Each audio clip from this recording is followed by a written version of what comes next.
தப்பே இல்லை. இந்த ஸ்ரீலங்காவில் ஒரு இடத்துல தொழாதவங்களுக்கு கபருஸ்தான் செஞ்சிருக்கிறாங்க. அது மாதிரி தான் செய்யணும். கனடாலையும் காட்டுன்னு கொண்டு போய் அடக்கணும் அவங்களுக்கு. ஏன்னா தொழாதவனை கொண்டு போய் தொழுறாக்களோட அடக்கி சும்மா பயாக வச்சு வேலை இல்லையே.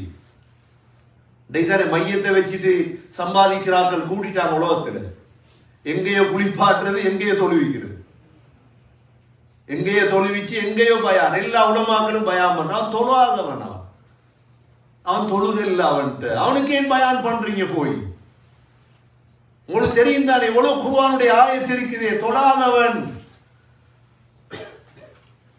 ஒரு எச்சரிக்கைக்காக வேண்டி விடுங்க. அவனுக்கு போய் பயான் பண்றீங்களே ஜன்னத்துல் ஃபிர்தௌஸ் கிடைக்கும் என்று. எப்படி கிடைக்கும் ஜன்னத்துல் ஃபிர்தௌஸ்?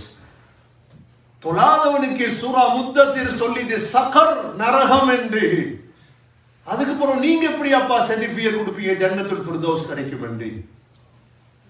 ஜும்மா தொழாம போய் எக்ஸிடென்ட் ஆகி சாவறான், நீங்க சொல்றீங்க ஜன்னத்துல் ஃபிர்தௌஸ் கிடைக்கும் என்று.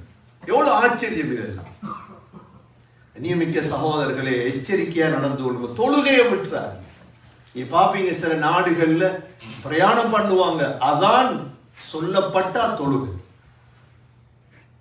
சொல்லக்கூடிய முதல் பதில் அவங்க, ஏ அப்பா நரகத்துக்கு போனீங்க? قالوا لم نك من المصلين. தொழல்